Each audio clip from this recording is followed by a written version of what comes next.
susu badam itu dalam data lada hitam, bawang pelaka, kacang taruh. Ni rasa macam gerba. Sedap. Hari ni kita nak try ni guys, susu badam RM6 harga dia. Jom kita try. Beginilah rupa dia. Dia macam-macam bahan ada dalam ni Selain daripada susu badam, tak pasti dia letak ada apa dalam ni.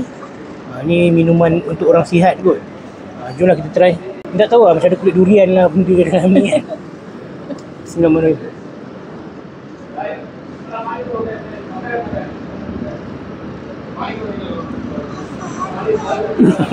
Apa benda ni? Dia punya rasa dia ada macam creamy sikit. Lepas tu dia ada macam letak spice sikit kot, tapi dia tak strong sangat tau. Dia light dia punya spice. And then dia ada bahan-bahan juga dalam ni. Ya kan tak sedap, tapi boleh tahan juga rasa dia, rasa yang tak pernah kita minum. Memang sedap. Dia creamy, spice sikit. Kalau korang nak try, boleh datang, apa nama kedai ni?